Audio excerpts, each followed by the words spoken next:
Buenas noches. Ok, a ver, vamos a activar aquí. Ok, ¿qué tal? Muy buenas noches con todos y bienvenidos, bienvenidas a esta sesión, última sesión de la asignatura. Hoy vamos a iniciar la grabación. Un momentito.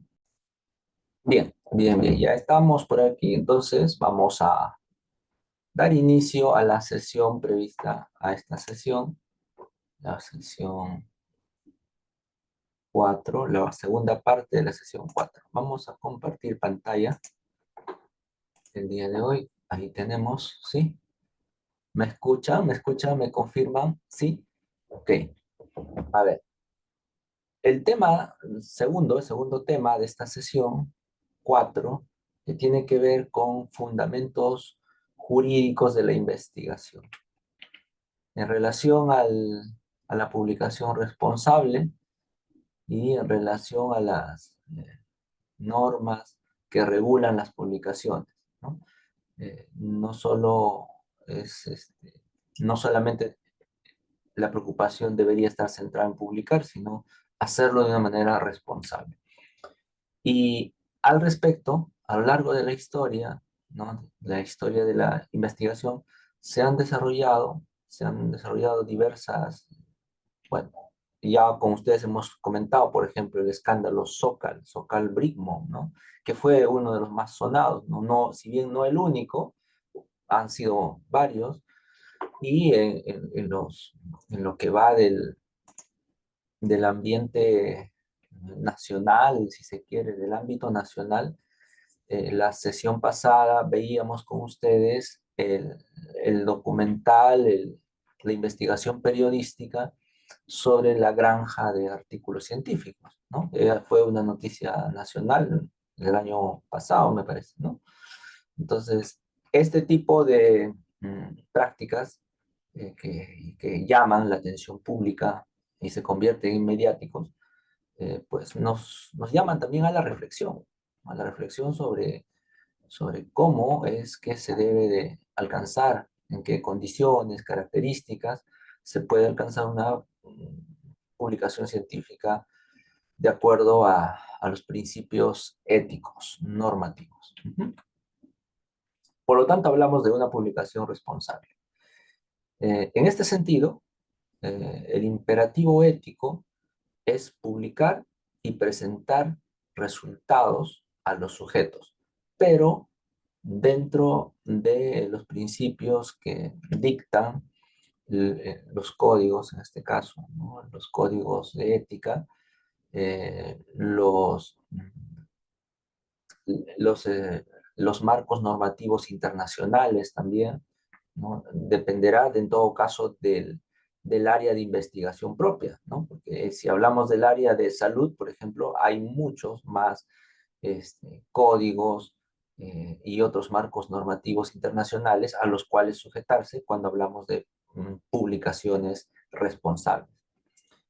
En ese sentido, por ejemplo, este imperativo ético nos llama a mejorar la atención en salud.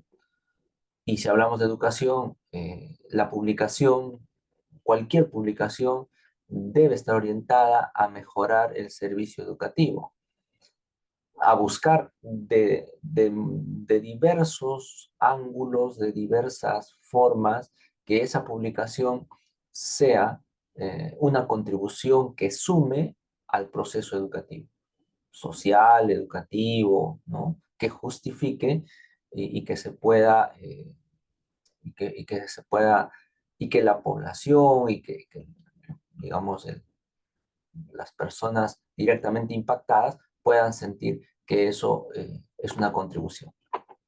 Justificar el uso de fondos de investigación. En caso se haya recibido fondos de investigación, eso se tiene que debidamente justificar. Eh, Hablando de los autores, hablamos de implicancias de publicación. Por ejemplo, los autores están quienes publican, quienes publicamos, ¿no? Ustedes, por ejemplo, ahora al realizar este trabajo académico, ese trabajo académico se va a publicar en el repositorio y se va a visibilizar. Entonces, estamos sujetos a implicancias sociales, éticas y científicas, ¿no? Justo lo que menciona aquí en la diapositiva. Sociales, por ejemplo, el prestigio, ¿no? Porque ¿en qué nos convertimos cuando publicamos? Nos convertimos en autores. Y eso es un mérito, socialmente es considerado como un estatus de la persona, ya no solamente como profesional, sino a partir de esa publicación como un académico, ¿no? O como alguien que está iniciando una ruta académica. Y eso es valorado en los diferentes espacios profesionales, laborales, ¿verdad? Hablamos de reputación, que es algo socialmente también importante. Ahora,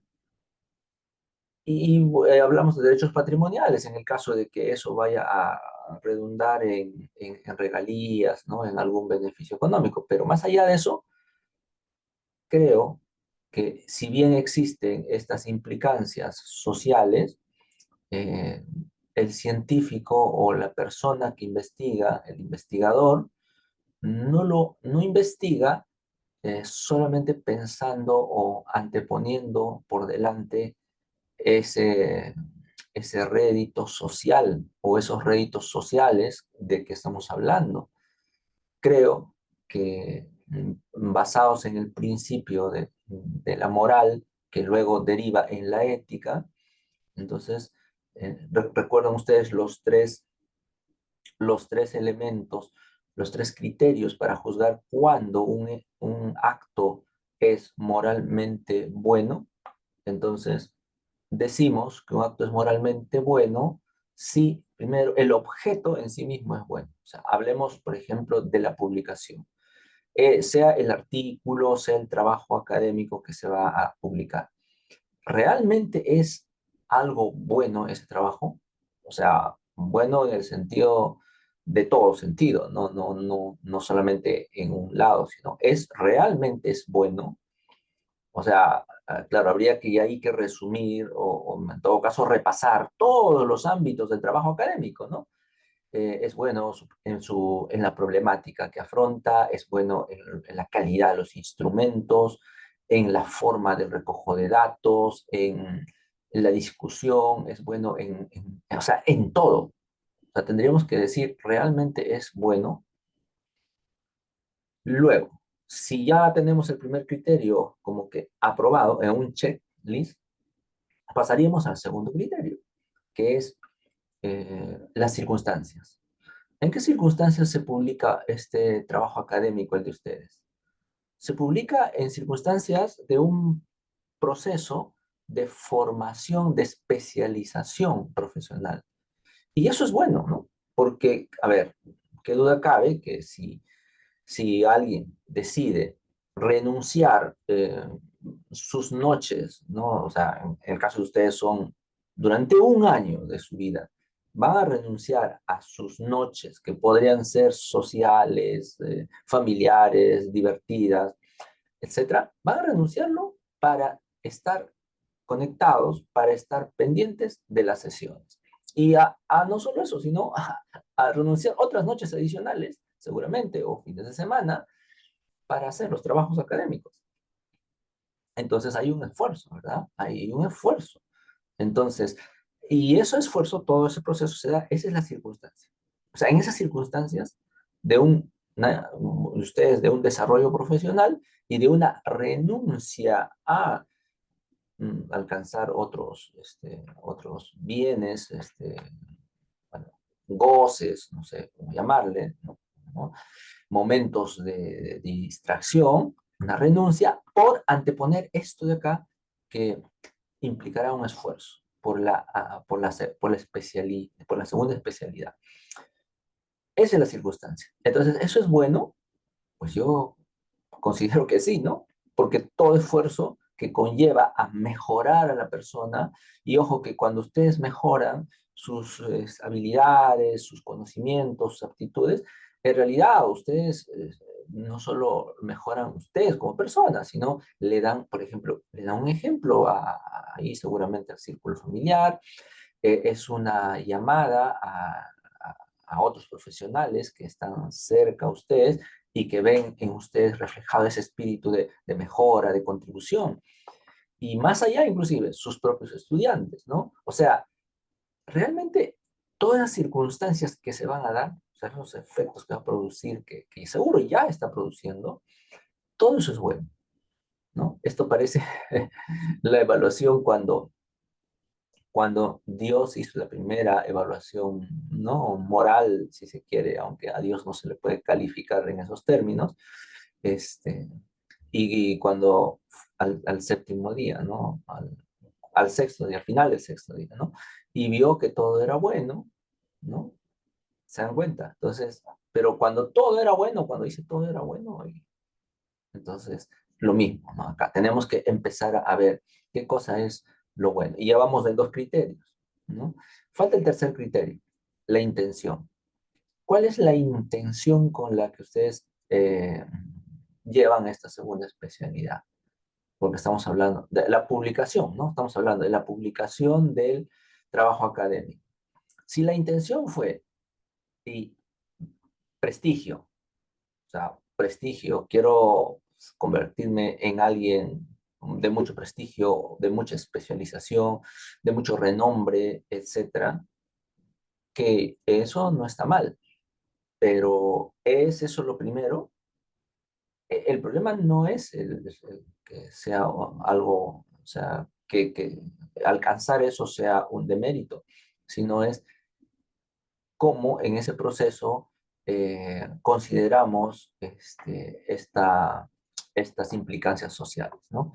Con prestigio, reputación y derechos patrimoniales, o sea, regalías, ventajas, o sea, digamos, pongamos un ejemplo, un investigador eh, que se empieza a dedicar a investigar, a profundizar un tema, pero movido hondamente, profundamente en su ser, lo único que lo impulsa y lo mantiene metido en la investigación y la razón por la que publica y publica y publica es por ascender, ascender, ascender en su escala, escalafón docente, no sé, investigador, porque eso le da derechos patrimoniales como Renacid, le da más ingresos, porque con eso va a alcanzar, ¿no? a un competidor cercano o a alguien que, y con eso va a alcanzar un puesto más allá.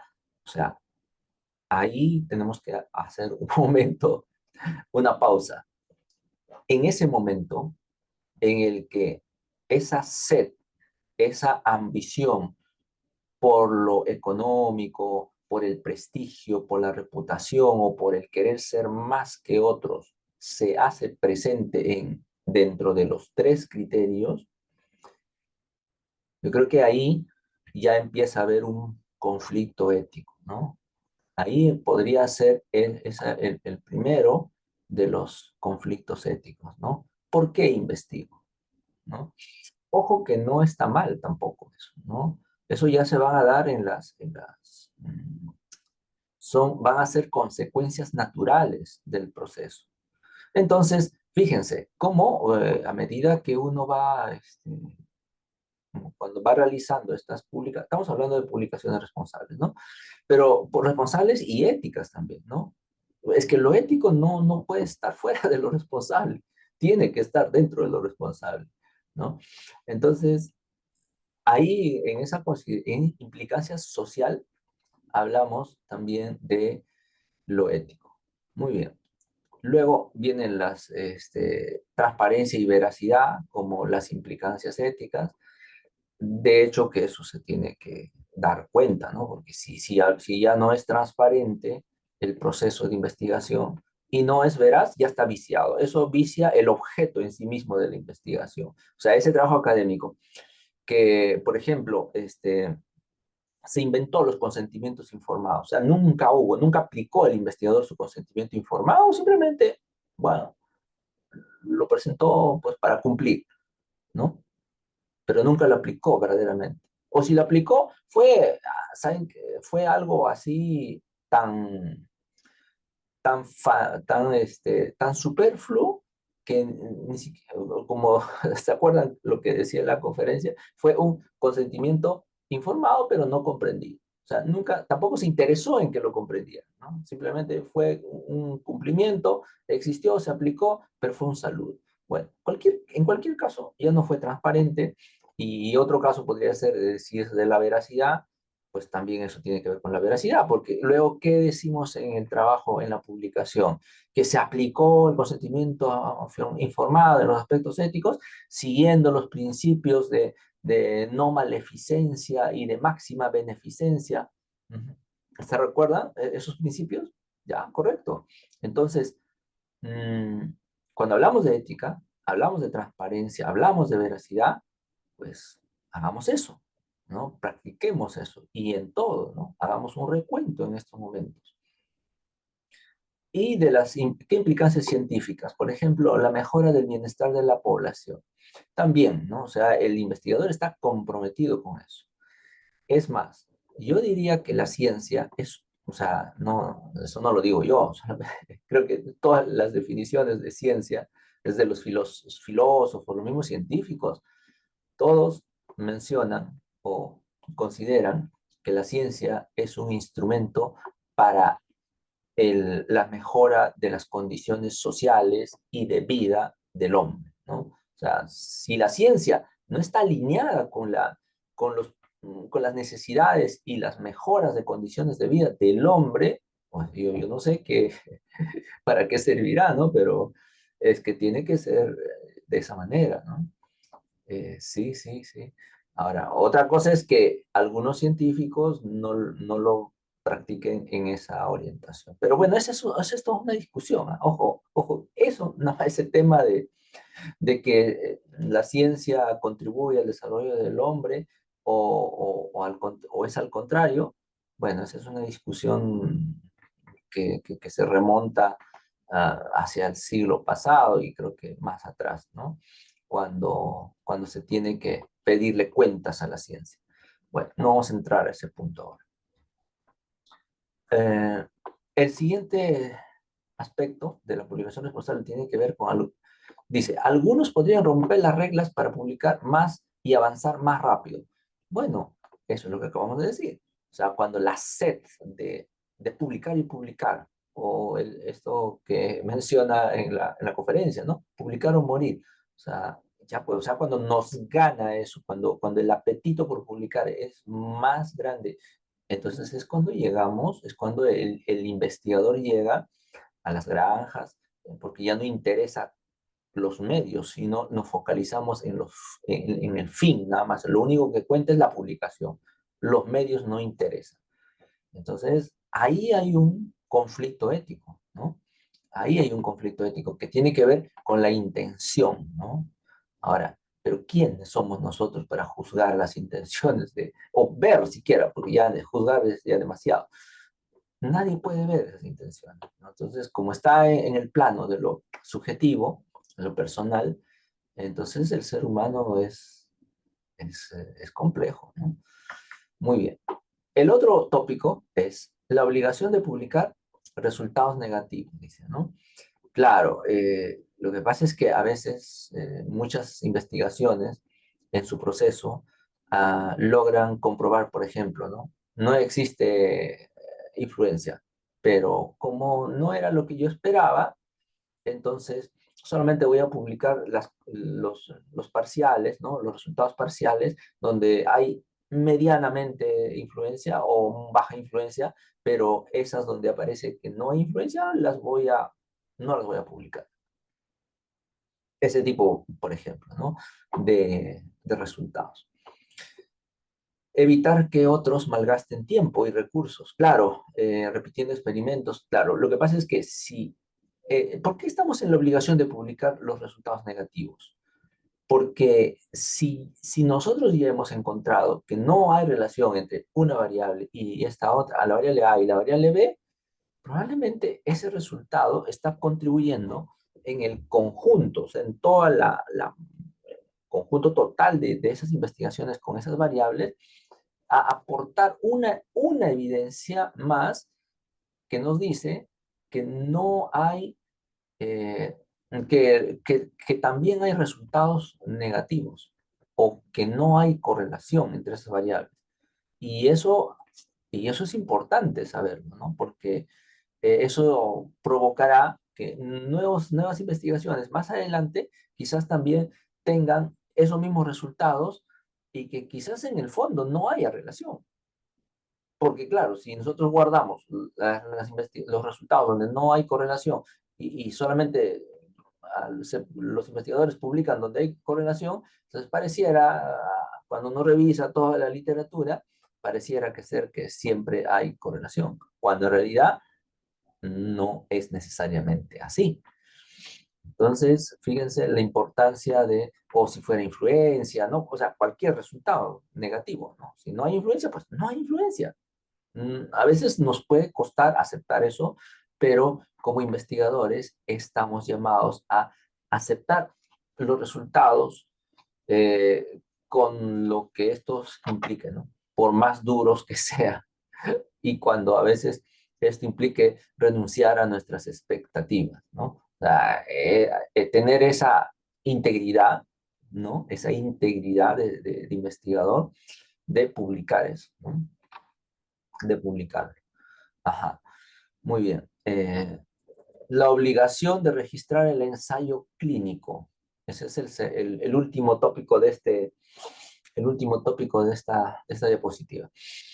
Mm, Implica la transparencia y el cumplimiento regulatorio, sobre todo esto para investigaciones, sobre todo en salud, ¿no? O donde hay experimentación con seres humanos, ¿no? Transparencia y cumplimiento regulatorio. O sea, se tiene que cumplir estrictamente todas las fases, todos los procesos, cada formato, cada consentimiento, y no solo por cumplimiento, porque aquí dice transparencia y de cumplimiento regulatorio. Yo diría de cumplimiento regulatorio y ético, ¿no? O sea, que se cumpla está bien. O como bueno, acá Yudelvis en alguna sesión que él estuvo, nos decía, ¿no? Muchas veces esos formatitos de que hay que llenar un paciente cuando va a entrar a la sala, nos hacen firmar justo 5 minutos antes ya de que el paciente ya va a entrar a la sala, y le dicen firma acá, firma acá. ¿Y qué cosa es? Uy, son unos cuadernillos con, ¿no? con letras pequeñitas y cada cuadernillo tiene 5 o 6 páginas. Y ya el paciente va a entrar a la sala. Y le dicen, no, eso es para, no, para, y entonces se dan cuenta, o sea, no se trata, y ojo que ahí está dando su consentimiento, ¿no? Sería bueno que ese familiar que va a autorizar o va a aceptar la operación o el riesgo quirúrgico, lo que fuera, es que tenga que estar informado y bien informado de todo lo que significa esa intervención que le van a hacer al paciente, ¿no? A su paciente. Bueno, eso se da en todas partes, ¿no? Entonces, quizás tengamos que también que plantear desde esta experiencia curricular que eso es algo que se tiene que ir cambiando, ¿no? Que es algo que se tiene que ir mejorando, ¿no? Quizás, y tiene que haber maneras más pedagógicas, más didácticas de poder hacer llegar sin tanta terminología especializada, porque finalmente ahí está justamente en esas palabritas técnicas, ¿no? Como por ejemplo cuando uno hace una denuncia por, ¿no? En la policía, y luego aparece tu denuncia y te dice, pero ¿por qué ustedes no van a investigar mi caso? Porque usted dijo en la denuncia que era hurto y no robo. ¿Sí? Y no es lo mismo hurtar y robar, no, ¿no? Criminalmente o, no sé, policialmente, un hurto es diferente a un robo. ¿Y qué sabe de esas diferencias el ciudadano común y corriente? ¿Se dan cuenta? O sea, esas palabritas técnicas, ese manejo, ese doble manejo, esa doble, ¿no? Intencionalidad que hay cuando uno redacta esos instrumentos, ahí está justamente, en esos detalles, está la integridad del investigador, lo transparentes que hay que ser, ¿no? No sé, seguramente a ustedes les ha pasado también eso, ¿no? Para la policía, cuando es hurto, dice, no, no, ya ni siquiera se preocupa, no, no va, ¿no? Pero ellos lo hacen eso a propósito también, ¿no? Entonces, lo asientan como, así como hurto. En fin, eh, sigamos. De publicación responsable deriva responsabilidades de los editores también. Claro, porque no, ojo que, claro, es que bueno, no solamente es el autor, y los editores también cuentan, ¿no? Por ejemplo, ¿qué tan rigurosas son esas revisiones por pares y también en relación a la independencia editorial? O sea que, ¿no? La revisión por pares. El estándar internacional nos dice que deben de ser pares ciegos, ¿no? Pares ciegos. Ah, ahora, pero muy pocos se preocupan porque esos pares no solo sean ciegos, sino que también sean sordos y mudos, porque ya ahí hay un problema, ¿no? O que esos revisores no sean personas especializadas en el tema. Les voy a contar, bueno, no sé, esto es algo personal. Hace algún tiempo publiqué un artículo que tiene que ver más con la filosofía, ¿no? La filosofía. Y generalmente, cuando uno envía un artículo a una revista, lo que uno espera es que si va a haber una revisión de pares ciegos, los expertos sean este, de la especialidad, pues, ¿no? O sea, o que manejen, no necesariamente de tu especialidad, sino de la especialidad del tema, del contenido del artículo, ¿no? Más claramente, ¿no? Porque sí, pues, o sea, yo soy docente, por ejemplo, pero no tanto me interesaría que sea docente, sino que sea alguien que conozca el tema, ¿no? Entonces, de eso trata, eso de responsabilidad de los editores, garantizar que la, las publicaciones pasen esos filtros de revisión por pares de una manera, ¿cómo se diría esto? De una manera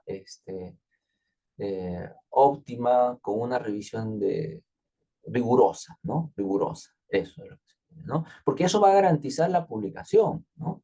Así como los asesores. Y eso es algo que creo que no en algún momento lo pasé, lo dije rápido, pero no, me acordé del tema.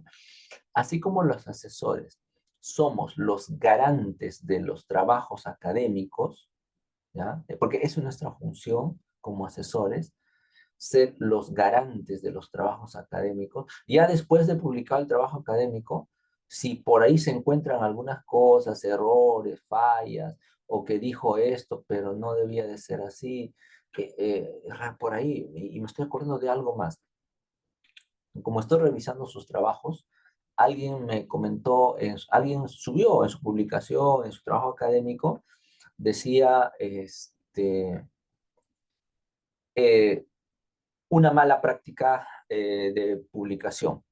Un estudiante o un grupo de estudiantes hizo una investigación con entrevistas a estudiantes, me parece que eran de colegio, ya de institución educativa, pero le hizo entrevistas, supongo que era cualitativa, ¿no?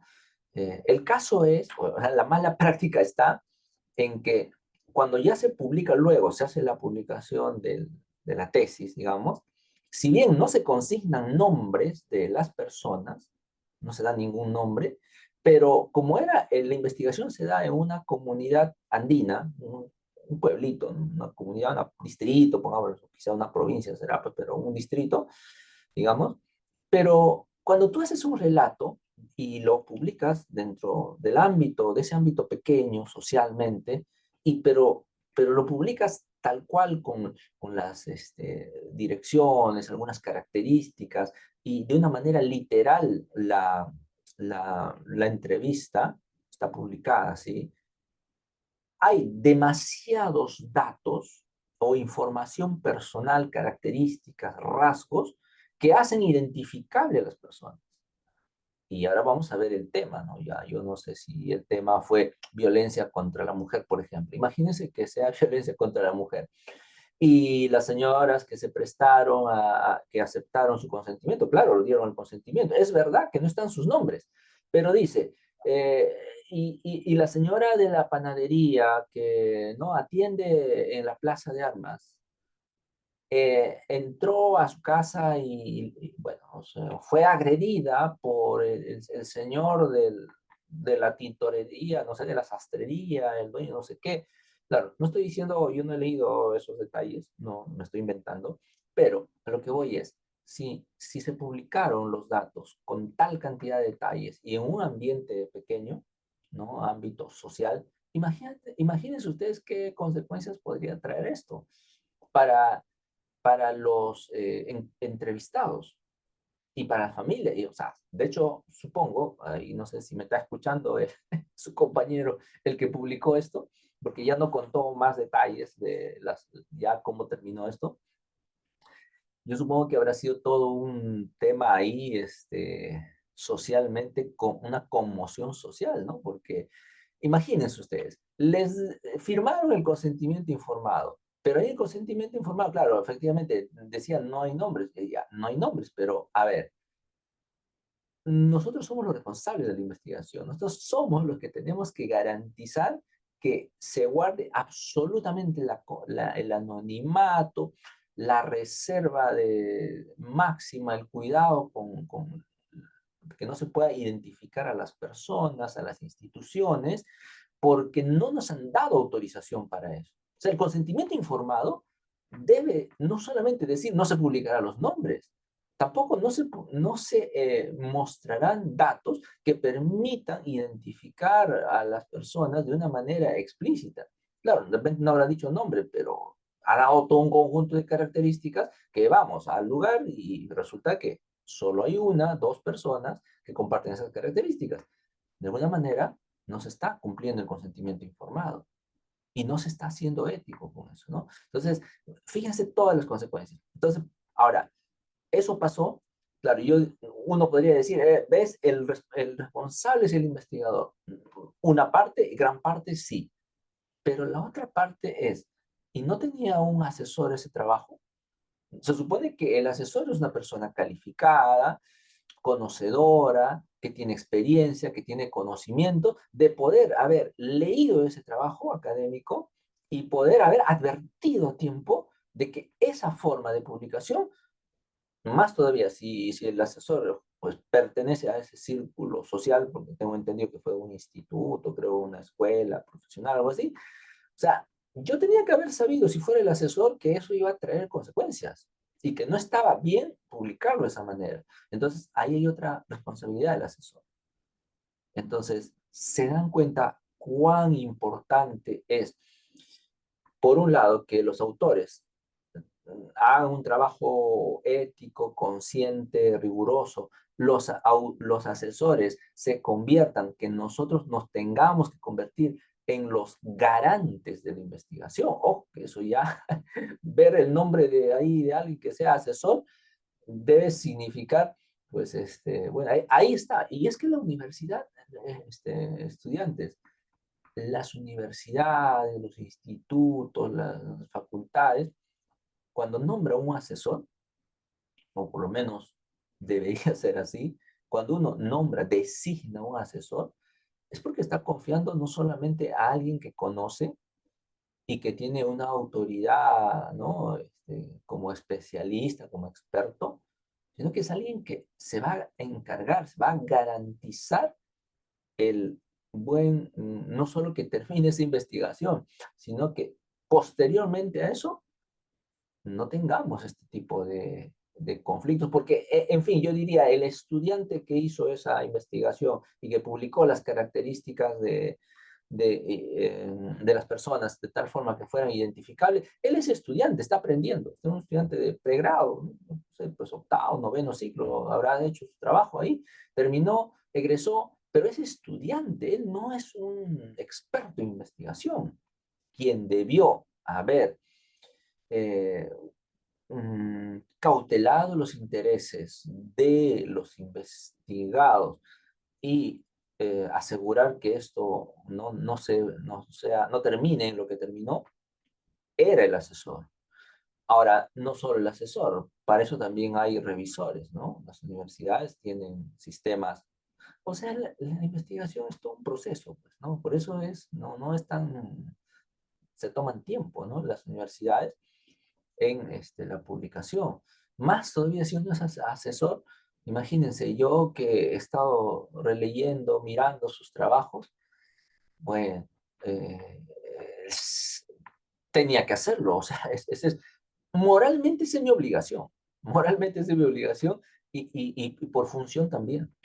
Porque para qué si no alguien asume la asesoría si no se va a responsabilizar? Y eso es lo que está diciendo acá, justamente, ¿no? Dice responsabilidad de los editores, la remisión por par, ya, los editores, pero los asesores, el mismo estudiante también, ¿no? O sea, hay niveles de responsabilidad. Responsabilidades de los autores también, transparencia e integridad, ¿no? Porque, claro, a mí me dan un trabajo para revisar como asesor. Y yo como sé que hubo consentimiento informado, porque me dice ahí en el trabajo, está describiendo el estudiante que aplicó fichas de consentimiento informado, que las personas recibieron una capacitación adecuada, hubo preguntas, absolvieron las preguntas y que todo fue de completa satisfacción. Yo tengo que creerle, porque ¿cómo? Y si no, yo tendría que estar detrás de cada uno de los estudiantes. De verdad que eso no es algo, creo que inclusive hasta cierto punto ya no es posible, ¿no? Bien, entonces hay confianza, pero hay responsabilidades. Tenemos que hacernos cargo como asesores, somos los garantes de los trabajos de investigación y tenemos una responsabilidad ética y funcional también. Muy bien. Sigamos. Definiciones, definiciones. Publicaciones, y aquí viene un poco ya los casos particulares de publicaciones que no satisfacen las condiciones de publicación responsable, ¿no? Reiterativas o redundantes. ¿A qué se llama una publicación reiterativa o redundante?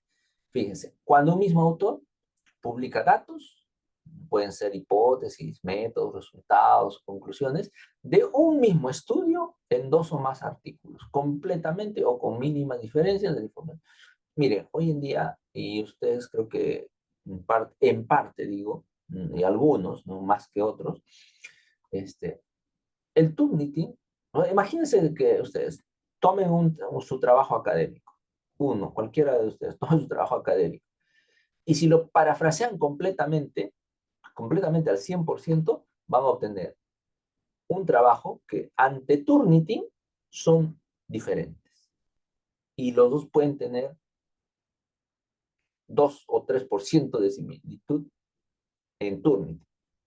Pero sabemos que uno de ellos, este de acá, fue el parafraseo de este de acá. O sea, de este se desprendió el otro. Eso, eso por ejemplo, es una falta, ¿no? Una falta muy grave, ¿no? Que calificaría, claro, yo lo estoy poniendo como caso, pero aquí miren lo que dice, ¿no? Publicaciones reiterativas o redundantes. Eh, por ejemplo, una publicación duplicada autorizada. Una publicación duplicada no autorizada. O sea, autorizada quiere decir que, bueno, la persona estuvo informada, pero no autorizada es como tomar los derechos de otro, ¿no? Ahorita lo vamos a ver en más detalle, no se preocupe, ahora lo vamos a ver. Las publicaciones salami, así, o sea, quien publica por partecitas, o sea, en realidad puede publicarlo en un solo paquete, es una sola investigación, sino que decide publicar por partecitas para poder obtener el máximo provecho, ¿no? O la publicación inflada. Ahora vamos a ver cada uno en sus detalles. Bien, para ello tenemos aquí justo voy a dejar de compartir un momento y nos vamos aquí, a ver, a ver, tengo el vídeo donde vamos a poder conocer un poquito más el detalle de esto. Ya, a ver, vamos a compartir la pantalla. Ajá. Compartir audio y video. Ajá. A ver, ahí, ustedes me avisan. Ahí.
Bien, hasta ahí, ¿ya? Creo que en el vídeo nos ha ayudado a aclarar en qué consisten cada uno de estos casos de publicaciones reiterativas o redundantes, ¿sí?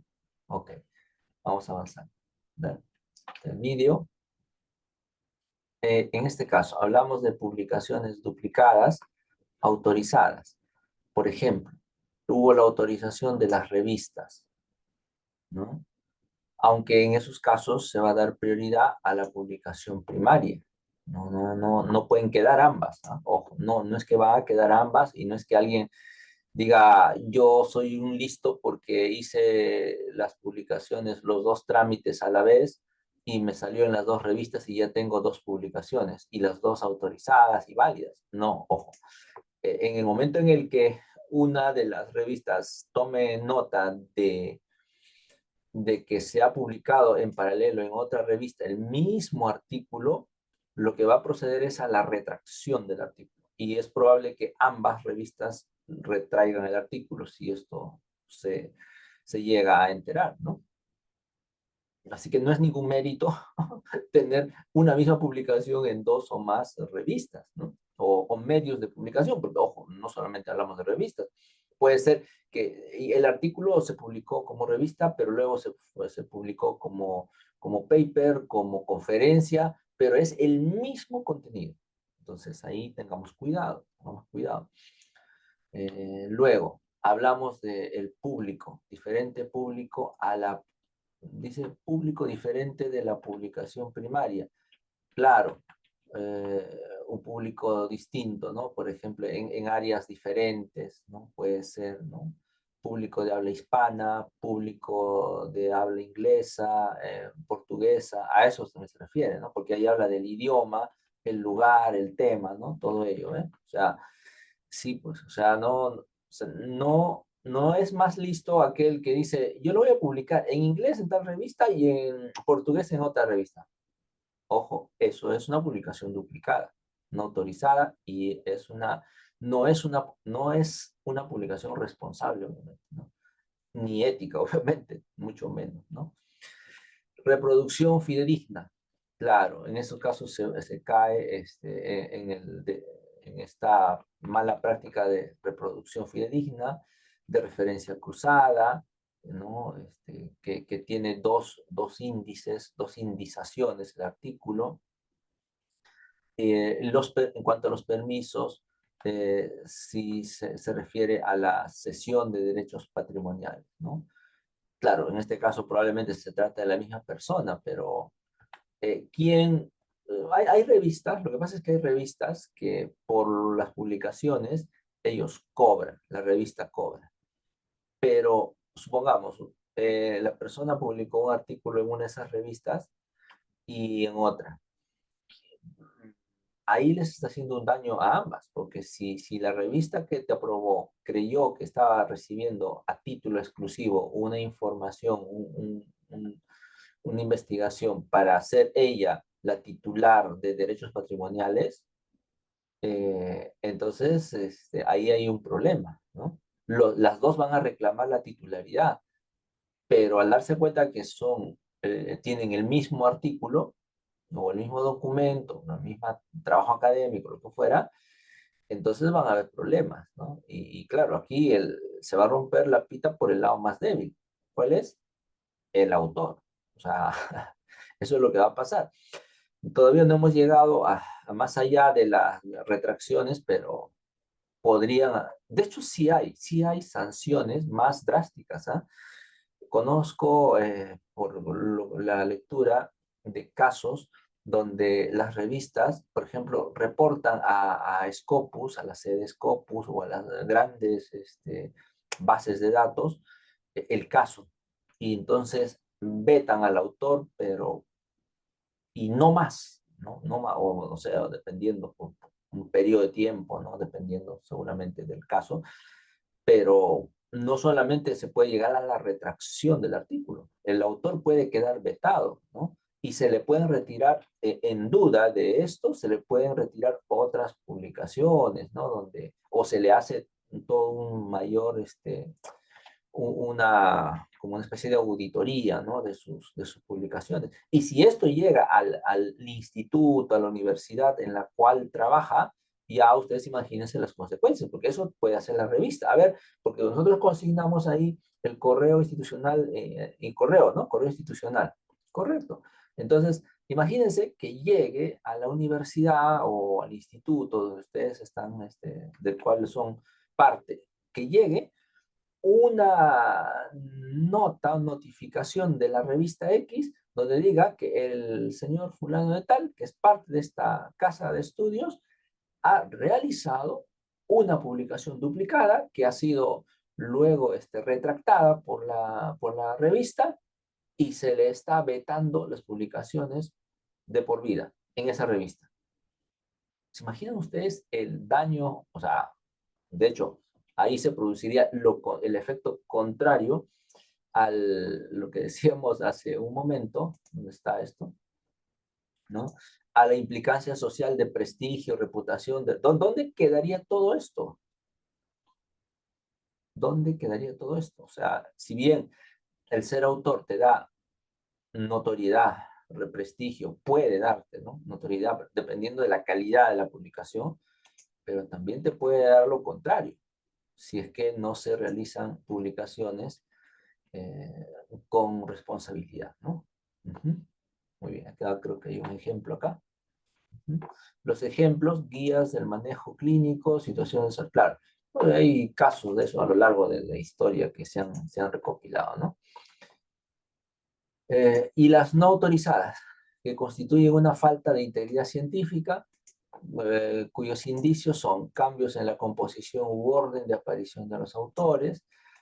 Son pues artilugios, ¿no?, que utilizan los autores para traspasar, si se quiere, las membranas de la ética, ¿no?, que cautelan, las membranas que cautelan la integridad científica en las revistas, en los editores, y yo diría hasta en los asesores, porque me incluyo ahí también, ¿no? O sea, yo trato cuando abordo, cuando trabajo con investigaciones, trato de ser riguroso y cuidadoso desde el inicio, ¿no? En poder, por eso es importante también tener esa continuidad en la presentación de los avances, ¿no? Pero ya cuando todo se complica, entonces llegan a pasar esas cosas, ¿no? Llegan a pasar esas cosas. Entonces, fíjense todo lo que hay que tener de cuidado cuando uno habla de indicios de estas publicaciones no autorizadas. A veces algunos modifican el título claro, le dan otro nombre al artículo, no, obviamente no lo van a publicar igual, pero es la misma cosa. Entonces, ya no le pone perspectivas de la investigación, ya no. Ahora le pone, no sé, nuevo enfoque, ¿no? Pero en el fondo son las mismas perspectivas, ¿no? Entonces, en fin, modificación del título de alguna sección del artículo, le cambian algunos, por ahí le dan unos cambios cosméticos.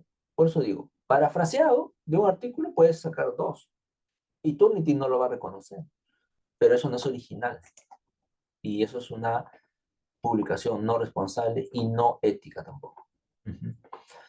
Consecuencias: engaño a los lectores, consumo de recursos editoriales, tiempo de revisión, retraso de otras publicaciones, se puede dar las retractaciones, tiene implicancias legales, sí, en los derechos de publicación, por ejemplo, ¿no?, en los compromisos adquiridos, en la promoción académica. De hecho, el autor que se ve envuelto en estas actividades va a tener, ¿no?, estas consecuencias, probablemente, ¿no? Probablemente, digo, porque eso ya dependerá de la entidad. Y beneficios patrimoniales fraudulentos, en fin. Alteración de la evidencia científica por repetición. Por repetición. Claro, porque no va a decir exactamente lo mismo, pero al decirlo en otras palabras, ya no es lo mismo. Cambian algunas cosas. Y eso también es una forma ¿cómo se diría? Decir lo mismo con diferentes palabras es casi, bueno, es embaucar, pues, ¿no?, a tu público, ¿no? Entonces eso no está bien tampoco, ¿no? Bien, a ver, sigamos. Aquí hay otro artículo de publicaciones duplicadas. Perdón, otro artículo no, es otro vídeo. Y sí, vamos a ver, ¿ya? Este es el de las publicaciones, los salames. A ver, veamos aquí. Ah, no, este es duplicada, ¿no? Vamos a ver de qué trata este artículo de publicaciones duplicadas. Un ratito ahí. Quiero compartirles con audio. Creo que está o no está. Ah, sí está, sí está. Veamos. Hola, este es un video sobre una de las faltas éticas más frecuentes en publicación y es la publicación duplicada. Y el objetivo es que ustedes que están viendo este video no lo cometan. ¿Qué es una publicación duplicada? Es cuando un artículo es publicado en dos revistas a la vez, o cuando el contenido de un artículo se superpone sustancialmente en el contenido de otro artículo de una revista ya publicada con anterioridad. ¿Y por qué ocurre ello? Porque ya sea estudiantes o investigadores, en el afán de buscar una publicación lo más pronto posible, envían su investigación a diferentes revistas, lo cual es totalmente inadecuado. Desde la perspectiva de un estudiante, ya sea de pregrado o posgrado, cuando ustedes acaban su tesis y obtienen su grado, lo que tienen que buscar es publicar esa investigación. Es su deber de ustedes publicarlo. ¿Y cómo es este proceso? Ustedes lo que tienen que hacer es primero buscar una revista, darle el formato de su investigación a esta revista y enviarla. van a pasar por un proceso editorial donde se le va a revisar todo para poder evaluar si es adecuado o no para su publicación. Tienen que esperar. Este proceso puede durar desde 6 meses hasta 1 año. Cuando obtienen una respuesta que puede ser positiva, que le aceptan su publicación, o puede ser negativa. Si es negativa, quiere decir que no le están aceptando su publicación, pero para esa revista. Entonces pueden enviarlo a otra revista y pasar el mismo proceso editorial. Si también le niegan, pueden enviarlo a una tercera revista y así sucesivamente hasta conseguir su publicación. Lo que no deberían hacer nunca es enviar al mismo tiempo su investigación a diferentes revistas para ver qué revista le responde primero o cuál le publica primero, porque ahí tienen un alto riesgo de poder tener o cometer esta publicación duplicada. Existen sanciones si ustedes lo cometen.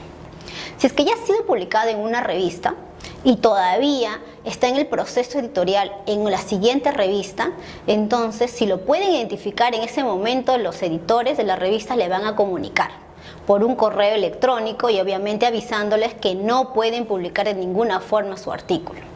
Pero si ya fue publicado en las 2 revistas, esta segunda revista lo que puede hacer, y tiene la potestad de hacerlo, es publicar y difundir su nombre de ustedes como profesionales que cometieron esta falta ética de publicación duplicada. Sería terrible que los conozcan de esa forma.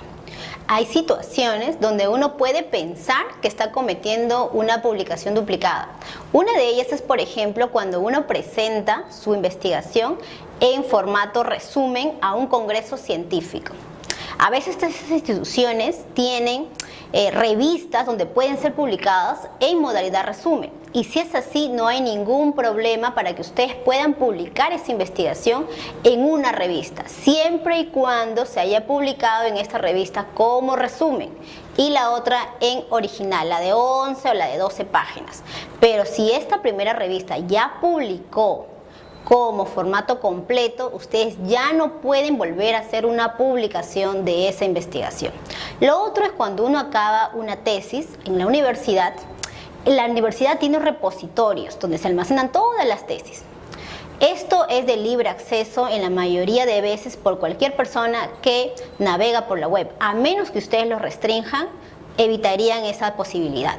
Pero de ser así, tampoco a ustedes les niegan la posibilidad de publicar esa investigación en una revista. Al contrario, es una evidencia que esa investigación ha sido anteriormente una tesis. Entonces, ya conocen que no es investigación o publicación duplicada cuando ha sido presentada anteriormente en un congreso y ha sido publicado solo como resumen, o cuando se encuentra el extenso en el repositorio de una universidad.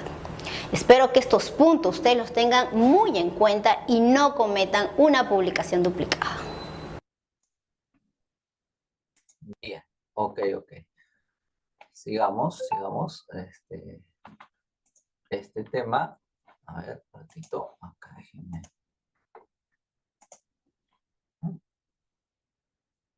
Comparto nuevamente la diapositiva para continuar. Listo, entonces, de publicaciones duplicadas, quedó claro, ¿verdad?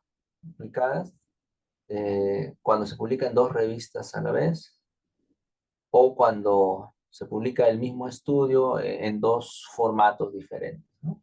Eso, ¿no? A excepción de la tesis y del artículo, porque en realidad no son lo mismo, ¿no? O sea, es el mismo estudio, pero es parte del trabajo de investigación, ¿no? O sea, un artículo es como la culminación de la investigación, ¿no?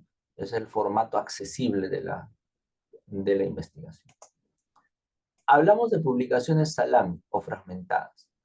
¿Ya? Esto es un caso diferente, ¿no? Esto es cuando el investigador divide intencionalmente los resultados, segmenta sus poblaciones. En realidad era una sola población, digamos. A ver, alguien hizo una investigación con 600 estudiantes de muestra, ¿sí? Pero como quiere generar una publicación salami, o 2, para enviarlo a 3 revistas a la vez, esos 600 estudiantes los subdivide más o menos en, digamos, en 3 poblaciones, ¿sí? En 3 poblaciones. de 500, de 400 cada uno, de 400, pero de una manera aleatoria, ¿no? Saca 3 subconjuntos de 400 de esos 600. Y es como si tuviera 3 bases de datos, como si se hubieran realizado 3 tomas de datos. Y con esas 3 tomas de datos, con cada una, empieza a generar 3 artículos diferentes, con resultados, y eso enviando a las revistas. A eso se refiere las publicaciones Salami, ¿sí? Bueno, esa es una de las maneras de hacerlo con la base de datos, ¿no? Así es. Entonces, pero al final es el mismo marco teórico, son la misma metodología y todo eso, ¿no? Entonces, fíjense, ahí está la irresponsabilidad, la falta ética también del investigador.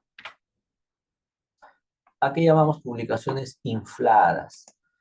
Son aquellas, dice, donde se agregan nuevos casos a la investigación ya publicada, generando una publicación con resultados que no van. Claro, por ejemplo, alguien publicó un trabajo académico, un artículo con 140, que era su toma de datos original, real y totalmente segura, ¿no? Para el primer estudio fue 140.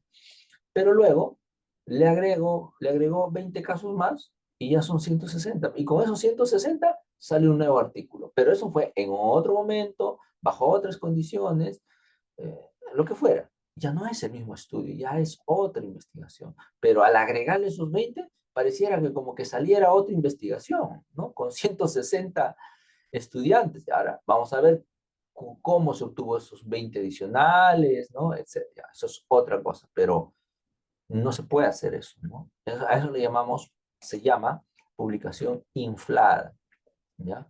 Entonces, generando una nueva publicación, dice, es lícito cuando, pero hay algunos casos que sí se pueden considerar, ¿no? Por ejemplo, cuando los primeros casos fueron presentados y publicados como resultados preliminares. Es muy distinto, ¿no? No fue la publicación final, sino fue resultados previos preliminares. También podría ser, pero para eso se tiene que demostrar que fue. Ahora, los resultados preliminares no pueden ser, a ver, como el ejemplo que puse, ¿no?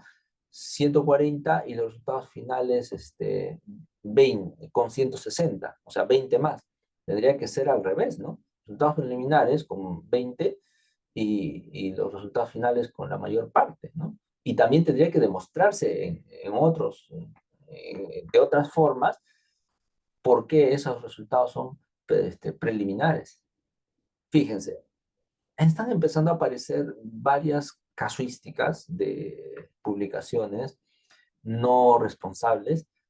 En el fondo de todo esto, y van a seguir habiendo más. Inclusive ahora aquí, por ejemplo, no se está enfocando en estos casos el tema del uso de la inteligencia artificial. Estudiantes, lo que está pasando, lo que nos ha tocado, y a ustedes también ahora en este tiempo, ejercer esta función de asesores a cargo de investigaciones, es una función que demanda y una responsabilidad que demanda altamente consideraciones éticas y una formación que cada vez tendrá que ser más especializada. De allí que sí les sugerí en algún momento, busquen formarse, especializarse, además de todo lo que son programas, software, ¿no? Procesamiento, estadística aplicada, lo que fuera, en ética de investigación. Porque eso, fíjense, toda la relevancia que podría tener cuando uno realiza, orienta, asesora, guía, conduce trabajos de investigación. Tiene unas implicancias muy profundas, muy profundas. Entonces, ¿qué más? Cambia el diseño del estudio. Cambia el diseño del estudio, claro, porque solamente se cambió, ya no es pre-experimental, ahora es cuasi experimental. O sea, ¿qué? Ese grupito que añadió, esos grupitos añadidos, esos 20 o la cantidad que fuera, ahora resulta que apareció un grupo de control. Claro, nosotros sabemos que al grupo de control no se le aplicó, pero es una locura, ¿no? ¿Cómo es eso de que se va a convertir una investigación pre-experimental tan solo por añadirle una cantidad adicional, ahora ya es cuasi experimental. O sea, imagínense, o sea, ese es el nivel de aberración, de contranatura de la investigación que se puede hacer, ¿no? O sea, realmente, bueno, terrible, terrible. Cambia el manejo o la evolución de la enfermedad. Bueno, eso puede cambiar, ¿no? O sea, en el camino, cuando uno está investigando con seres humanos y se puede dar estas publicaciones infladas, o no, entre comillas, infladas, ¿no? Porque ya no serían infladas, sería como una investigación donde en cierto momento el proceso de contagio o ¿se recuerdan ustedes cuando había COVID-19? Se hablaba mucho de las cepas, ¿verdad? Ya, ahí está, las cepas. Puede ser, ¿no? Porque que el primer caso, la primera parte del estudio fue con una cepa que hasta, no sé, hasta el verano, ¿no? Hasta terminar, hasta fines del verano se comportaba de una manera, pero luego se añadieron más casos al mismo estudio. ¿Por qué? Porque cambiamos la temperatura, la estacionalidad, y resulta que además de ese cambio de la estación, hubo una mutación de la cepa, pero ese mismo estudio. Bueno, quizás en esos casos sí se pueda aceptar esto de las publicaciones infladas, pero van a ser casos donde tengan que ser demostrados. Y eso, quien lo sabe mejor, creo que es el mismo investigador. De allí que tengamos que tener una alta conciencia de la responsabilidad que se nos entrega cuando hacemos investigación. Eh, todo esto, todo esto va a seguir pasando, seguramente va a seguir habiendo estos excesos mientras no cambiemos mientras no cambiemos la forma o la formación personal de los investigadores. De ahí la importancia de formar éticamente al investigador, ¿no? No es solamente la parte, es más, yo a estas alturas les diría que la parte de conocimientos, eso se puede aprender y se aplica y no hay ningún problema, eso siempre se va a poder corregir y además tiene sus métodos, pero cambiar el ADN, la estructura, la mentalidad de un investigador, creo que eso es algo que mucho depende del asesor, de los asesores, ¿no? De los procedimientos que se utilizan, de los pasos, de ese seguimiento que se realiza a las investigaciones, ¿no? Así es. Entonces, ahí más adelante, por ahí les tengo reservado un mensaje final de esta sesión, ¿ya? Ahí bien, más adelante. Sigamos. ¿Cómo detectar las publicaciones redundantes? Bueno, ya ahora hay softwares, ¿no? Hay manuales, etcétera. No vamos a entrar al detalle porque una publicación redundante es lo mismo, dicho de otras maneras, ¿no? O sea, hay maneras, ¿no? Como les digo, ya son las revistas o, ¿no?, los interesados quienes pueden ya tener acceso a este tipo de software, ¿no? Pero sí es posible, ¿no? Es posible. ¿Qué hacer al detectar una publicación redundante? Ajá, miren, esta es una pregunta que creo que tiene que ver con las sanciones, ¿no? A nivel editorial, informar al autor sobre su falta. Eso es lo que van a hacer las revistas también, ¿no? Inmediatamente notifican al autor. O sea, hemos detectado, ¿no?, una publicación redundante suya. Luego se rechaza el trabajo si estuviera en revisión. Inmediatamente, o si ya está, claro, porque si ya salió en otra revista y resulta que a mí me están haciendo revisar un trabajo que ya fue publicado, se rechaza. Hay que retractar e informar a la otra revista si ya estuviera publicado. Imagínense, o sea, no queda acá en casa, sino que esto puede trascender y no solo a la otra revista, esto se puede informar a las grandes bases de datos como Scopus, ¿no? Y a Cielo, no sé, a otras bases de datos. Entonces, cómo queda el investigador? Ahí terminó ya su carrera académica, su aspiración académica, o por lo menos por un buen tiempo va a estar en cura de silencio, ¿no? Eh, como dicen, en cuarentena, ¿no? En cuarentena. Eh, informar a los patrocinadores del estudio y a las instituciones, ya, esto es claro, lo que decíamos hace un momento, ¿no? O sea, imagínense que llegue a su casa de estudios, a su universidad, una nota al correo del rector, del coordinador, no sé, del jefe de ustedes, la notificación de la revista. Imagínense, ¿no? O sea, si esto, si en el caso de Perú, yo supongo que no conozco personalmente, pero sí sé que han habido casos de, al haber retracción, hay mucha gente que ha perdido las bonificaciones que venían recibiendo, los cargos, etcétera, etcétera. Porque esto implica también asumir ciertas funciones en las instituciones universitarias, funciones, cargos, ¿no? Así es. A nivel institucional, hay que hacer la indagación, sancionar, seguimiento de pautas institucionales, y acá yo diría uno más, la prevención. Prevención o sensibilización, ¿no?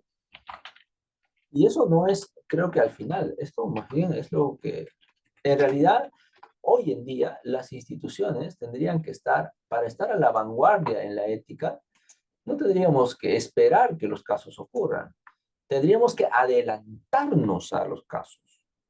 Y es por eso que eso debería estar entre prevención y sensibilización al inicio, o desde el inicio, ¿no? Hoy en día la ética de la investigación no puede dejarse al final o como una cosa que si quieres, ¿no? Si quieres llévalo como electivo, no. Hoy la ética de la investigación tiene que estar en primer lugar, ¿no? Porque justamente por ese tipo de faltas éticas, que son las que más bulla hacen, más resuenan, son más mediáticas, se puede venir abajo todo ese prestigio. Imagínense, universidades que gastan millonadas, un montón de plata en mejorar sus estándares, sus acreditaciones.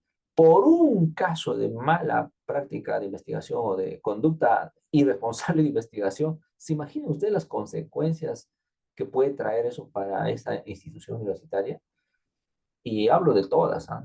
No solamente de las que gasten o millonadas, ¿no? O sea, de todas. Pero por eso, ¿no? Por eso es importante que la ética debiera ser algo transversal, permanente y nunca bajar la guardia, ¿no? Nunca bajar la guardia. Muy bien, sigamos. Responsabilidades de los autores en el manejo de citas. Bueno, los autores tienen que tener cuidado, ¿no? Nombres de los autores, de esto hemos encontrado, ustedes son testigos en las revisiones que hemos hecho, ¿no? Me escriben ahí, escriben los autores, escriben, ¿cómo citan? Esto es muy frecuente, es un error muy, muy frecuente. Citan eh, er- al libro este de metodología de Hernández, Fernández, Batista, ¿no? Lo citan como Sampieri 2014, Sampieri 2018. Está mal citado, no es Sampieri, es Hernández, et al. 2018, por último. Pero a eso se refiere, ¿no? Fíjense, nombres de autores mal escritos, nombres de revistas mal, claro, le cambian el nombre, no escriben correctamente sí, en las referencias, ¿no? Los nombres de las revistas. Sí, hasta los nombres de los autores lo escriben como a veces, bueno, voy a exagerar un poquito, ¿no? Porque sí, sí me ha pasado eso, sí, sí he encontrado su trabajo. Nombres de autores que, no sé si el autor estuviera leyendo el trabajo, creo que no sé, reaccionaría con asombro, ¿no? Porque está mal escrito su nombre, ¿no? Título del artículo incorrectamente, falta el número de volumen, ¿no? O sea, la citación está incompleta, la referencia, ¿no? La referencia está incompleta. Y esos son errores menores. Errores mayores, como por ejemplo, el material citado es incorrecto. Se inventan cosas que nunca dijo. Y a veces a mí, cuando yo me doy cuenta, porque ya con la experiencia, con el tiempo también que le hemos dedicado a esto, uno se da cuenta cuando En la cita dice, por ejemplo, Gartner 2006 señala, pero cuando uno lee eso, uno dice, ¿cuándo ha dicho Gartner eso? Porque no recuerdo ninguna. Gartner hablando de estas cosas, no hay forma. Ya. O Piaget señala, o no sé, y así, ¿no? Otros autores. Entonces, no puede ser, no hay. Esos son errores ya más graves, ya no son de forma, estos ya son de contenido, de fondo, ¿no? Cuando el material citado es incorrecto o la citación es incorrecta. Toda la cita, o sea, ya está mal citada, ¿no? No existe el autor, a veces ni existe el autor. Claro, porque si está mal escrito, el autor no existe. Y el año tampoco no coincide. Así a veces yo me quedo sorprendido, ¿no? Por publicaciones trabajos. Fíjense, aquí hay algo que les quiero compartir un poco, que me pasa con frecuencia cuando leo, cuando reviso trabajos académicos, ¿no? Y eso seguro les va a pasar a ustedes cuando tengan ya más recarga y un poquito más seguramente más práctica.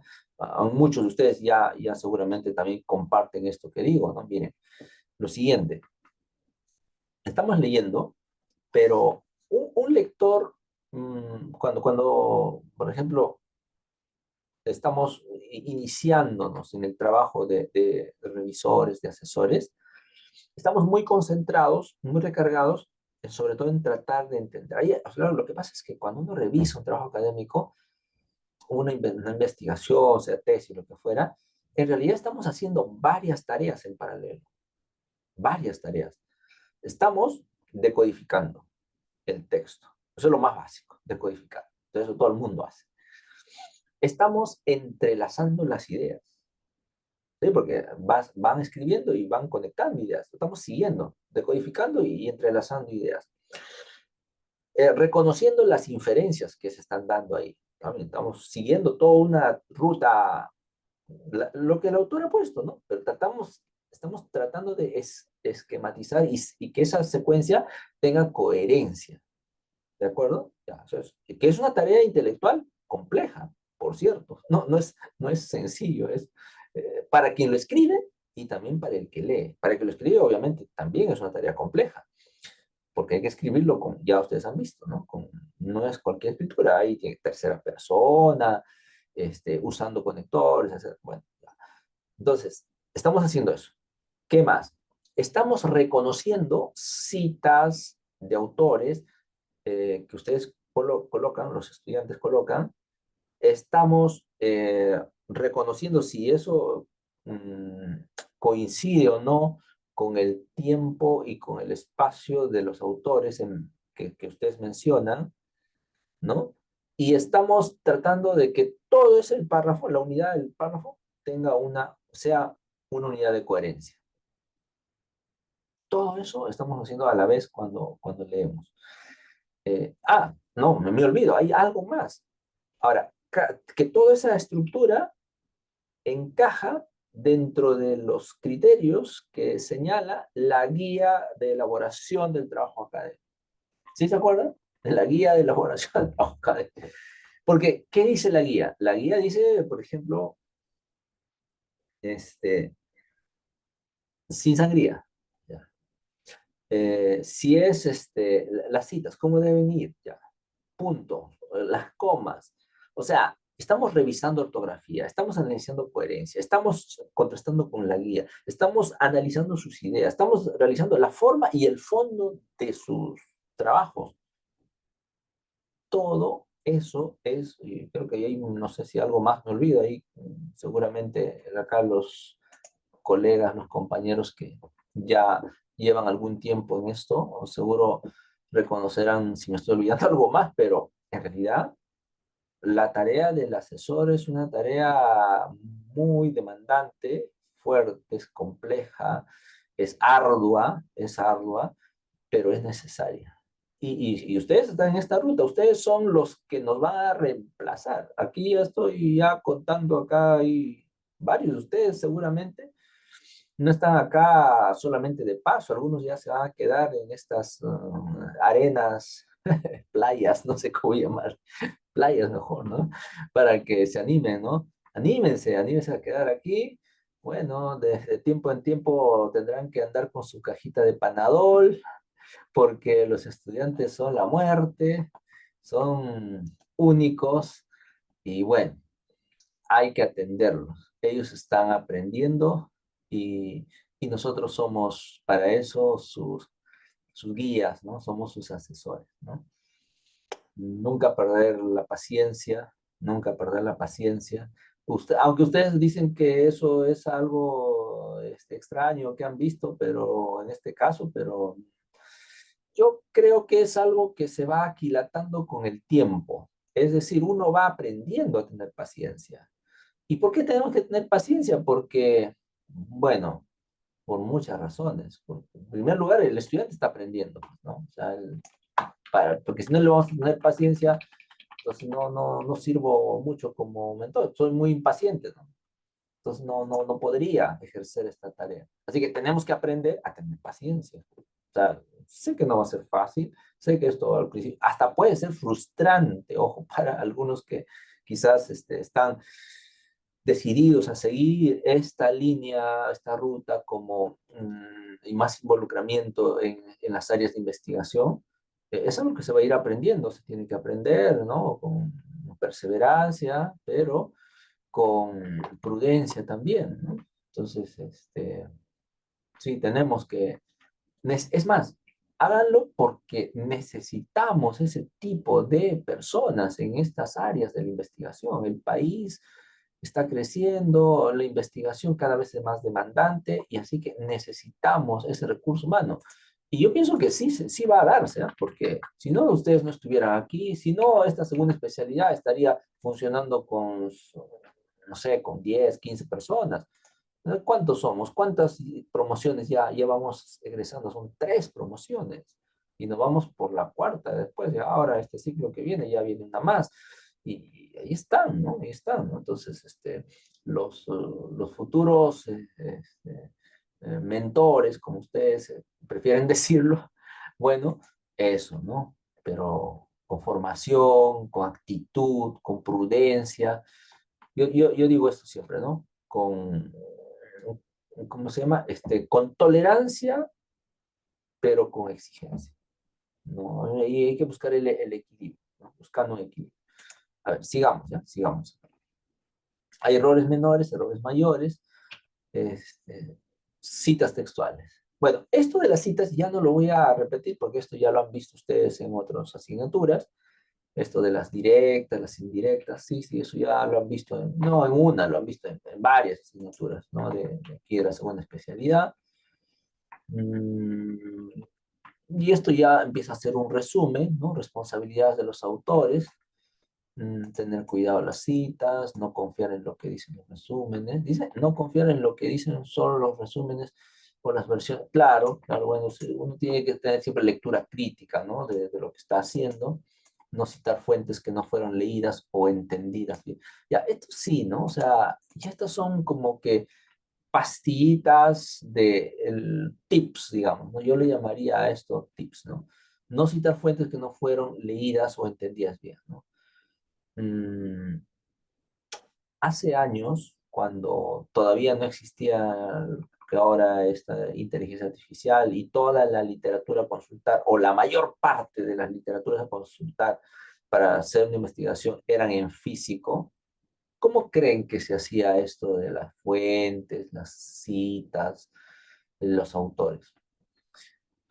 ¿Habrá algún capítulo más adelante, otra experiencia curricular, donde podamos compartir eso, ya? Pero de verdad que es formativo, ¿no? Saber cómo era, cómo se realizaba esto. Quizás varios de ustedes sí lo han pasado, ¿no? Y yo me acuerdo, ¿no? Cómo era eso, ¿no? Bueno. Pero ahora, sí, claro, acá aparece, lo que pasa es que me llama la atención, dice, no citar fuentes que no fueron leídas o entendidas bien. Yo diría, o sea, si esto o sea, no se me ocurriría hace 20 años o 25 años que alguien le esté recomendando a sus estudiantes esto de acá. ¿Por qué? Porque esto sería prácticamente imposible. Claro, ¿cómo va a ser posible? que alguien cite fuentes que no fueron leídas o entendidas bien. No sé si antes la gente era o más responsable o... Lo que pasa es que también había menos tecnología y al haber menos tecnología, uno, por ejemplo, cuando íbamos a la cita con el asesor para la revisión, previamente, claro, el revisor o el asesor ya tenía el proyecto, el título, la estructura, ¿no? O la matriz de consistencia, lo que fuera, pero, pero uno tenía que ir con las fuentes y te preguntaban por el libro, bueno, a veces había que llevar, no sé, el libro, la fuente, ¿no? El documento. Y entonces, como es la revisión presencial, había que tener, o sea, te podían hacer preguntas sobre esto. Entonces, no había forma que alguien, bueno, no sé, seguramente que por ahí a alguien habrá pasado, pero yo personalmente creo que yo no sé si mi experiencia de lo que yo he visto, no había forma que alguien se acerque siquiera a una revisión si realmente no había escrito algo que provenga de su puño y letra. Y luego de haber leído, obviamente. Porque si no has leído, ¿qué vas a escribir? Si no accediste a la fuente, ¿qué vas a decir? No tenía sentido. Y primero, primera tarea era conseguir el libro, la revista, el artículo, lo que fuera, pero luego era leerlo. Y leerlo en físico, porque, no sé, pues hace, como les digo, o sea, hace tiempo, esos años, se investigaba, el procedimiento era más, así, más analógico, si se quiere, ¿no? Los tiempos han cambiado. Entonces, a mí un poco que a veces me parece esto, pues un poco, un poquito extraño, ¿no? Decir, no citar fuentes que no fueron leídas, ¿no? Medio raro, ¿no? Que como, es que, claro, lo que pasa es que ahora hay inteligencia artificial, ahora hay otras tecnologías, etcétera, etcétera. Entonces, sí, pues sí, sí. Bueno, eso. No tomar grandes cantidades de texto de una fuente, ¿eh? Otra de las recomendaciones que dan, citando tan solo una pequeña parte. Sí, mm, si alguien lee un libro, y claro, el libro puede estar interesante para ti, pero no es recomendable trabajar solo con ese libro, ¿no? Y dentro de las experiencias, por ejemplo, que también, ¿no? De este caso, recuerdo que el tema que estaba investigando, que era de dominio de mis asesores, obviamente, eh, por lo menos, yo en lo personal habré alcanzado a leer unos 40 a 50 libros de eso, entre artículos y libros, pero completos, ¿no? Completos, o sea, completos, y subrayados, y procesados, condensados. Fuera de otros que se leyeron parcialmente o qué sé yo. Es verdad que también tomaba más tiempo. O sea, ahora la duración, por ejemplo, en el caso de ustedes, la tesis la tienen que sacar sí o sí en un año, que son 2 ciclos, primero el proyecto, luego el informe, pero la verdad es que también ahora hay ya más ayuda, más accesible, claro, porque antes demoraba más porque tan solo acceder a las fuentes ya era todo un tiempo y no era poco, había que desplazarse. Bueno, como que también está compensado eso, ¿no? El tiempo, ahora todo es más rápido, ¿no? Bueno, no reportar selectivamente o fuera de contexto los hallazgos de otros. ¿Qué dice acá? No reportar selectivamente o fuera de contexto. Claro, o sea, hay que ceñirse a lo que dice, ¿no? Por ejemplo, eso ha pasado, ¿eh? Yo he detectado cuando he leído sus trabajos con varios de ustedes, a ver, leyendo sus antecedentes, ¿no? ¿Qué dice acá? Ramírez, 2022, ¿no? En el estudio sobre actitudes en la investigación realizado con estudiantes de tal, de básica regular, pero, pero tu problema está planteado en la educación superior, ¿no? De pronto no hay forma. Entonces, se dan cuenta, o sea, a ese tipo, ¿no? O sea, dicen no reportar selectivamente, fue, el contexto ya es diferente. No puedes incluir como un antecedente, o en todo caso, no es propio incluir un antecedente de un contexto diferente al de la investigación. Y claro, ese es solo un ejemplo, ¿no? O sea, no hay otros tipos, otros casos, ¿no?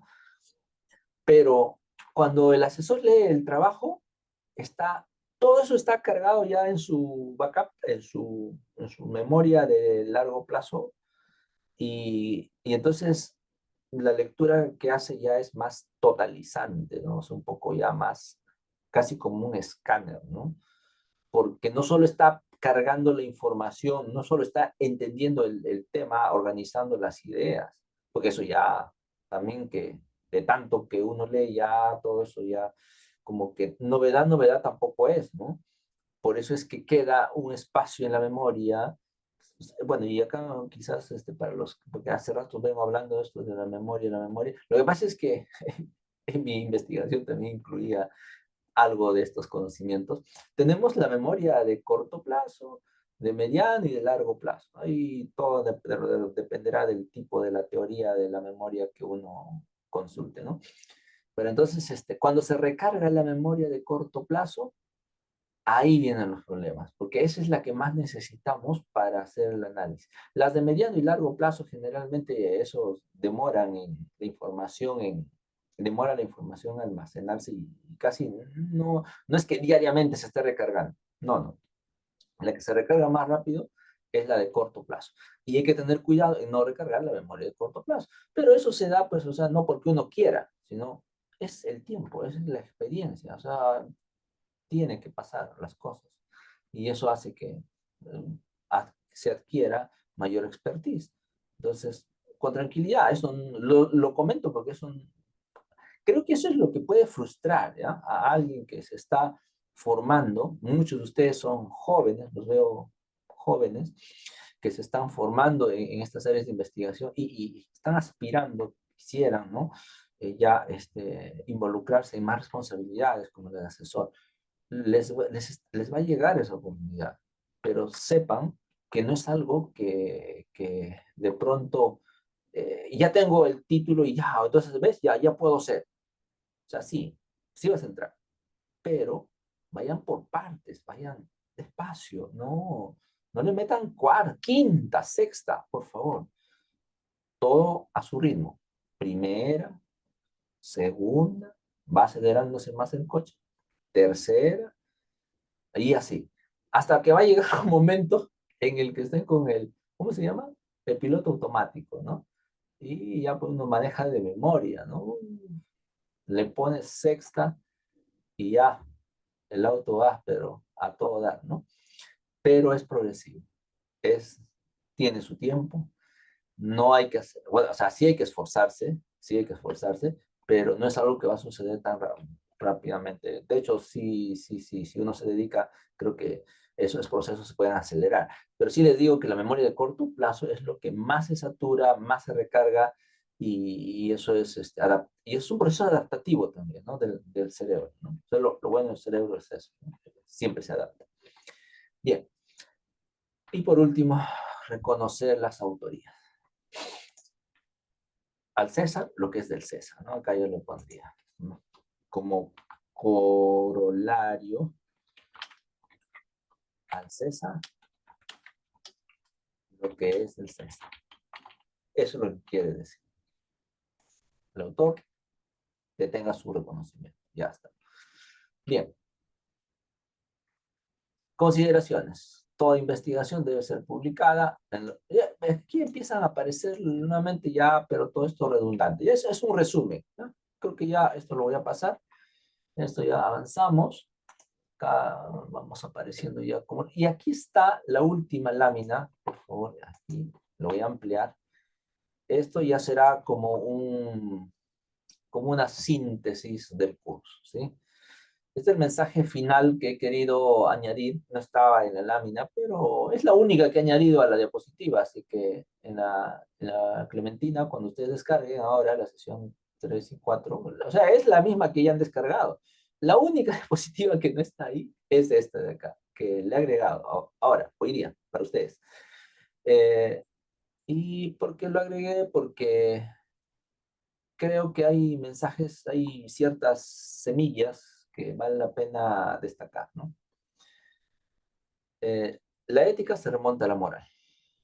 Y dentro de la moral, por ejemplo, en la moral católica, podemos remontarnos al pasaje del Génesis 17:1, donde Dios le, le habla a Noé en su nueva, después del diluvio, ¿no? Después del diluvio, en su nueva situación, y lo único que le pide es ese mandato, ¿no? Anda delante de mí y sé irreprensible.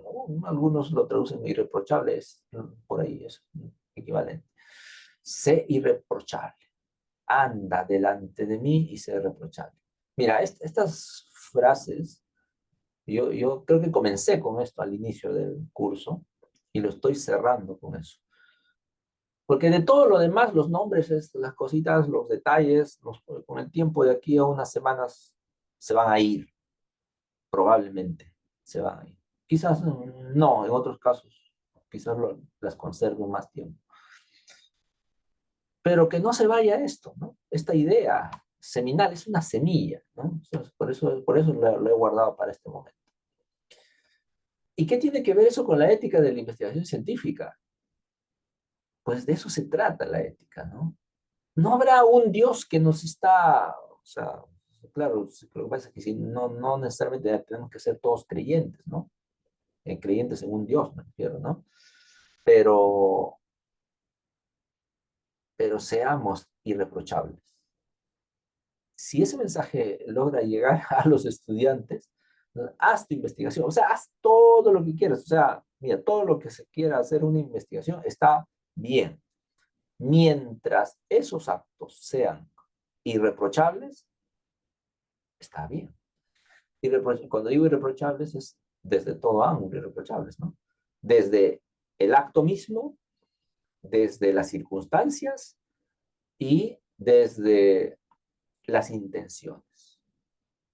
Para empezar, porque eso tiene que ver con, ¿no? ¿De acuerdo? Los tres criterios.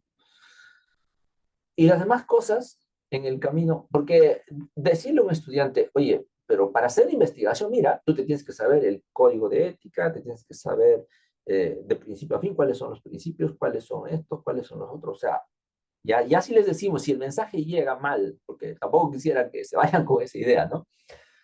Que alguien llegue a su primera clase y diga, estudiantes, soy el nuevo docente de investigación, les voy a acompañar en este semestre. Lo primero que tienen que saber para hacer una investigación, si quieren hacer una buena investigación, es saber el código de ética de la investigación. Y así que vamos a desarrollar primer capítulo y segundo capítulo y tercero. Y el que no apruebe esto, entonces no está capacitado para hacer investigación. Eso es lo que no quisiera que suceda y ni siquiera con las otras cosas que... Eso no debería suceder ni siquiera con los contenidos propios de la metodología, ni de la teoría, ni nada. Como embajadores de la investigación científica, ese no es nuestro llamado. Nuestro llamado, nuestra función como embajadores de la investigación científica en el mundo de la educación superior o en el mundo de la educación básica donde ustedes estén, es la acogida, es la acogida, es tender esos puentes comunicantes, ser esos vasos comunicantes entre el mundo no académico y el mundo académico. Y es tener la calidad y calidez humana de abrazar a esa persona, a ese ser humano que aspira y que quiere ser alguien, quiere esforzarse por labrarse un futuro distinto, es acogerlo y decirle, mira, toma mi mano, ven, camina conmigo. ¿Se acuerdan ustedes el pasaje de Pedro, ¿no? Cuando estaba caminando, Jesús se les aparece en medio del mar de Tiberiades y le dice, camina, ven a mí. Estaba en medio del mar. Pedro da unos pasos caminando sobre las aguas, pero llegado a un momento, ya estaba cerca para llegar a Jesús y su fe tambaleó y se iba a ahogar. Ahí Jesús tuvo que sacarlo. Esa es nuestra función. Recuerden ese pasaje, esa es nuestra función. Ser ese puente entre nuestros estudiantes, sus aspiraciones, sus metas, ¿cuáles son? Ellos, si han venido, si ya están en nuestras aulas, es porque quieren ser parte de esta gran comunidad. No sabemos, en realidad no nos corresponde, no somos los jueces de ellos para calificarlos, ¿ya? No, no tenemos que preguntarles sus intenciones, solamente es, ya estás aquí, ven conmigo, toma mi mano y avancemos. Eso es.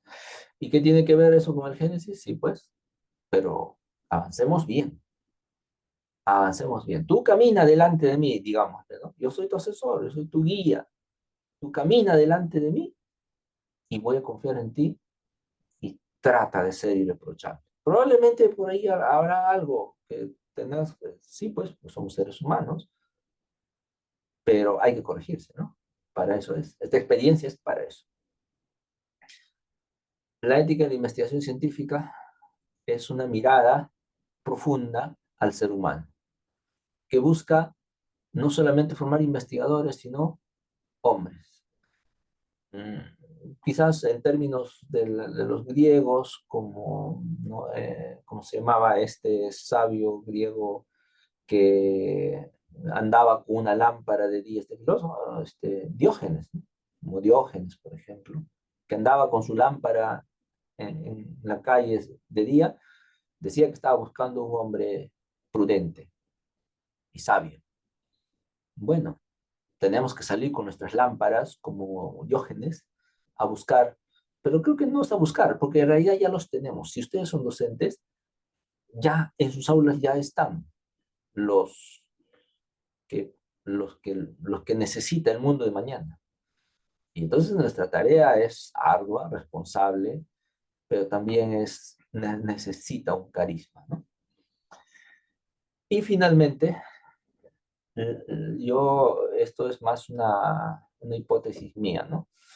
La ética, una moral ecuménica. De verdad que me gustó llevar esta experiencia con ustedes, ¿ya? Lo siento así. Me agradó tenerlos como estudiantes, me llevo una gran satisfacción de que hayan sido mis estudiantes y que hayamos podido compartir. Lo siento más que eso como un diálogo, ¿no? Un coloquio que hemos participado, una experiencia horizontal. En ningún momento me he sentido como que yo tengo, ¿no? El estatus o el nivel de más conocimiento que ustedes, para nada. Siempre en las sesiones he podido experimentar con ustedes esa horizontalidad, ese trato, ¿no? Que nos hemos dado, creo, y con respeto, ¿no? Sobre todo, ¿no? Ese ambiente que se ha generado. Hemos discrepado, hemos debatido, han habido momentos variados, pero creo que se ha hecho un trabajo muy humano también, ¿no? Muy humano, muy ético, ¿no? Eh, Otra de las cosas que tiene que ver con la ética o moral ecuménica es, si ustedes van a enseñar más adelante a alguien, les tocara enseñar ética, creo que un consejo mío sería que traten de ubicarse en una postura ética. Y lo digo por mi propia experiencia, ¿no? Y eso fue lo primero que me planteé cuando ya el año pasado, porque este curso lo vengo dictando desde el año pasado, en otra experiencia, en otro grupo, cuando me encargaron o cuando supe que iba a dictar este curso, para mí era la primera vez, la primera preocupación fue, ¿y con qué ética voy a enseñar a mis estudiantes ética? Porque yo, en primer lugar, yo tengo que tener un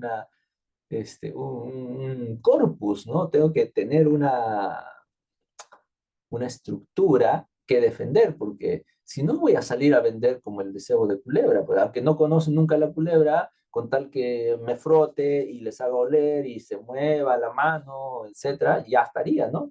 Pero no se trata de eso, ¿no? Ni que funcione las fórmulas, ni transmitir solo un conocimiento, porque me convertiría en un transmisor de conocimientos. Y o sea, empezó un proceso de reestructuración personal, de análisis, hasta por un momento, no les soy sincero, hasta se me cruzó por la idea, creo que voy a pedir que me cambien de curso porque no siento que estoy todavía tan claro con lo que tengo que hacer, porque o sea, no me resulta fácil decir que, o asumirme que voy a dictar un curso de ética, porque eso implicará muchas cosas. Y no sé si estoy completamente preparado para ello. Eh, pero pasó y luego dije, bueno, pero tengo esto y lo consulto aquí y lo reviso, pero el tip que les puedo dar de eso es, mm, asuman ustedes, o por lo menos desde mi experiencia, tener una postura moral definida ayuda a defender y a iluminar, porque se trata de eso. Un docente siempre trata de poner luz en medio de un poco más luz en todo caso. No quiero decir que está en oscuridad, sino que siempre trata de señalar un camino, pero yo tengo que tener mi camino. Entonces, ¿qué camino les puedo contar o qué experiencia les puedo transmitir? ¿Hacia dónde los llevo si yo no tengo claro hacia dónde voy? Eso está bueno. ¿A dónde los llevo si no tengo claro hacia dónde yo voy? Porque me pueden hacer esa pregunta, ¿no? Ojo, porque esa fue ¿no? Esa fue una de las dudas existenciales por las que al inicio no quería, o por un momento dudé de llevar este curso. Decía, y si me preguntasen sobre mi postura ética, sobre mi postura ética personal, más allá de lo que yo estoy hablando, porque yo puedo hablar citando a los autores, y eso creo que está bien, ¿no? Yo tengo que saber eso y lo tengo que hacer. Pero yo personalmente, ¿hacia dónde voy? ¿Cuál es mi ruta ética? ¿Cuál es mi directriz? Ética por ética, justamente, tendría que dar cuenta de ello. Y si no estoy en capacidad de dar cuenta de ello y de defenderlo, ¿cuál es? Como que ya ahí ya me quedo sin piso, ¿no? ¿Qué soy? Ya soy el payaso del circo que hace cualquier cosa, pero después es otra persona, ¿no? En fin, sí, todo eso fue un proceso y esta es la segunda vez que me enfrento a ese proceso con ustedes. Y al finalizar, creo estar conforme conmigo mismo, y espero también haberles podido llevar un mensaje de mayor claridad en esta tarea que les espera, que ustedes pronto, o muchos ya la vienen desarrollando, y espero que de verdad sí les haya servido todas estas clases, ¿no? Que hemos tenido, reflexiones, ¿no? Estos análisis que hemos tenido. Bueno, es un momento de cierre de la asignatura. Ya nos veremos de aquí después, más adelante, no sé, en alguna otra experiencia quizá, en algunos otros momentos. Eh, en fin, eso era todo lo que quería transmitirles en esta sesión. Y les dejo pues, y ahora sí tengo que cerrar la sesión. Ahí terminó el show, el show. Por ahora por lo menos, ya se va cerrando el telón. Entonces ya sería hasta nosotros, bueno, nos vamos a ver todavía el miércoles, hemos quedado. Que tengan muy buenas noches. Nos vemos. Hasta luego.